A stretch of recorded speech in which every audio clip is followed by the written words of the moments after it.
ওমরার কাজগুলো খুব বেশি না। আমরা মনে করি ওমরা অনেক জটিল কোনো কাজ। ওমরা পারফর্ম করা এটা খুব সহজ একটা কাজ।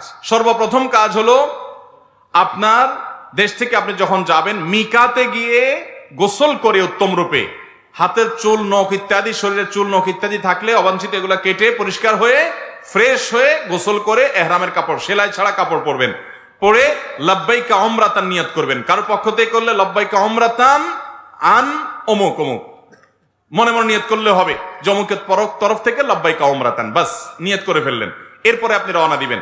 সাধারণত বিমানে গেলে মিকাত থেকে এহরাম পরা যায় না, তাহলে আপনি ঢাকা এয়ারপোর্ট থেকেও পড়তে পারেন, অথবা এহরামের কাপড় নিয়ে বিমানে ঘোষণা দেয় যে এখন আমরা মিকাত ক্রস করব, তখন আপনি পরে ফেলতে পারেন যদি অল্প সময় পান। আর নাহলে এখান থেকে এহরামের কাপড় পরে থাকলে নিয়তটা তখন করলেন লাব্বাইকা উমরাতান, বাস শুরু হয়ে গেল এহরাম পরা, একটা কাজ শেষ। এহরাম পরার পরে আপনি তালবিয়া পড়বেন, লাব্বাইক আল্লাহুম্মা লাব্বাইক লাব্বাইক লা শারীকা লাক লাব্বাইক ইন্নাল হামদা ওয়ান নি'মাতা লাকা ওয়াল মুলক লা শারীকা লাক। এটা পাঠ করতে করতে আপনি পুরা পথে যেতে থাকবেন। পুরুষরা জোরে জোরে পাঠ করবে, মহিলারা আস্তে আস্তে, বাস দুইটা কাজ হয়ে গেল। এহরাম পরা, গোসল করে উত্তম রূপে মিকাত থেকে নিয়ত করা এবং তালবিয়া পড়তে থাকা। এরপরে আপনি যখন মক্কা যাবেন, হারামের কাছাকাছি যাওয়ার পর হারামে কাবা শরীফ দেখে তওয়াফ শুরুর আগ পর্যন্ত আপনার তালবিয়া পড়তে থাকবে। মসজিদে প্রবেশের সময় মসজিদে প্রবেশের সুন্নাহগুলো পড়বেন, আদায় করবেন, করে ভিতরে ঢুকে শুরুতে আগে তওয়াফ শুরু করবেন। 7টা চক্কর দিবেন। কাবাগরের হাজরা আসওয়াদ পাথরকে বাম পাশে রেখে ডান পাশে সবুজ লাইট রেখে বিসমিল্লাহি আল্লাহু আকবার বলে আপনি তওয়াফ শুরু করবেন। 7 বার চক্কর দিবেন, 7 বার। এই 7 বার চক্করের প্রত্যেক চক্করে আলাদা দোয়া নেই, তবে চক্করে দোয়া কবুল হয়। দারুণ দোয়া কবুলের একটা জায়গা। মনে আল্লাহর কাছে যত চাওয়া সেগুলো পেশ করবেন এবং আপনি রুকনে ইয়ামানি বলে কাবার 4টা কোণার একটা কোণাকে, অর্থাৎ হাজর আসওয়াদ পাথর যে কোণা তার আগের যে কোণাটা আছে তওয়াফ করতে যেটা তার আগে পড়বে ওইটাকে রুকনে ইয়ামানি বলে। ওই কোণা থেকে হাজর আসওয়াদ পাথর কোণা, এই দুটার মাঝখানে একটা দোয়া আছে, রব্বানা আতিনা ফিদ দুনিয়া হাসানা ওয়া ফিল আখিরাতি হাসানা ওয়া কিনা আযাবান নার। আর যেহেতু এটা আপনার তওয়াফে জিয়ারা বলে, এটা প্রথম তওয়াফ, অতএব ওমরার তওয়াফ, এইজন্য আপনি ইহরামের কাপড় পুরুষরা ডান পাশের বগলের নিচ দিয়ে বাম পাশে কাঁধের উপরে ফেলবেন। এটা করবেন। এটা করে আপনি এই তওয়াফটা শেষ করবেন এবং প্রথম কয়েকটা চক্কর আপনি জোরে দিবেন, একটু জোরে জোরে দৌড়াবেন প্রথম 3টা চক্কর। এরপরে বাকি চক্করগুলো আপনি স্বাভাবিক থাকবেন। তো এই যে তওয়াফ 7টা দিবেন আপনি, প্রত্যেকবার হাজর আসওয়াদ পাথরের কাছে আসলে হাত দিয়ে ইশারা দিয়ে আল্লাহু আকবার বলবেন, বাস। আবার আপনি দোয়া করতে থাকবেন, এভাবে 7 চক্কর দিবেন।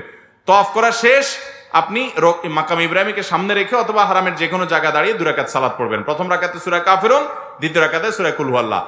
আর এই নামাজের আগে সম্ভব হলে কাবা ঘরের যে চৌকাট মুলতাজাম বলে ওইটা ধরে আপনি আল্লাহর কাছে দোয়া করবেন। এরপরে 2 রাকাত নামাজ পড়লেন, পড়া শেষ, জমজম পানি পান করে আপনি সাফা মারওয়া সাই করবেন। প্রথমে সাফা পাহাড়ে যাবেন এবং পড়বেন যে ইন্নাস সাফা ওয়াল মারওয়াতা মিন শাআইরিল্লাহ ফামান হাজ্জাল বাইতা ওয়া তামারা ফালা জুনাহা আলাইহি আন ইয়াতাওয়াফা বিহিমা। পুরো আয়াত পড়তে না পারলে ইন্নাস সাফা ওয়াল মারওয়াতা মিন শাআইরিল্লাহ এটুকু পড়লেও চলবে, যে সাফা এবং মারওয়া আল্লাহর নিদর্শনের অংশ। এরপর আপনি সাফা পাহাড়ে দাঁড়িয়ে লা ইলাহা ইল্লাল্লাহ ওয়াহদা আনজাযা ওয়াদা ওয়া নাসারা আবদা ওয়া হাজামাল আহজাবা ওয়াহদা এটা পড়বেন এবং লা ইলাহা ইল্লাল্লাহ ওয়াহদাহু লা শারীকা লাহু লাহুল মুলকু ওয়া লাহুল হামদ ওয়া হুয়া আলা কুল্লি শাইইন কাদির এটা পড়বেন। এরপর আপনি কিবলার দিকে ফিরে 2 হাত তুলে, ওই যে কাবা শরীফের দিকে ফিরে 2 হাত তুলে মন খুলে দোয়া করবেন। দোয়া কবুলের জায়গা সাফা পাহাড় থেকে নবী সাল্লাল্লাহু আলাইহি ওয়াসাল্লাম সর্বপ্রথম ইসলাম প্রকাশ্যে প্রচার শুরু করেছেন, সেই স্মৃতি বিজড়িত জায়গা। আপনি দোয়া করবেন। এটা ইব্রাহিম আলাইহিস সালাম এবং ইসমাঈল আলাইহিস সালাম এবং মা হাজারার স্মৃতি বিজড়িত জায়গা। যাই হোক, সাফা পাহাড়ে দোয়া করার পর এরপরে আবদাউ বিমা বাদা আল্লাহু বি, আল্লাহ সাফার নাম আগে শুরু করছেন, তো আমি এখান থেকে সাই করা শুরু করছি। হেঁটে যাবেন হলো কোথায়? মারওয়া যাইতে মাঝখানে 2টা সবুজ লাইটের জায়গা পড়বে, ওখানে পুরুষ একটু জোরে হাঁটবেন, বাস এটুকু। এবং এই সাইর সময় আপনি জিকির আজকার তাসবিহ তেলাওয়াত করতে পারেন। তওয়াফের সময় ওযু থাকতে হবে, সাইর সময় ওযু না থাকলেও হয়ে যাবে, কিন্তু ওযু থাকলে ভালো। এবং তওয়াফ সাইয়ের মধ্যে ওযু ছুটে যায়, ওযু করে এসে আবার যেখান থেকে ছুটছে ওখান থেকে আবার কন্টিনিউ করতে পারবেন। মারওয়া পাহাড়ে চলে গেলেন, সেখানে গিয়ে আবার ওই যে কাবার দিকে ফিরে সাফা পাহাড়ে যা করেছেন ঠিক একইভাবে সবগুলো করবেন এবং দোয়া করবেন।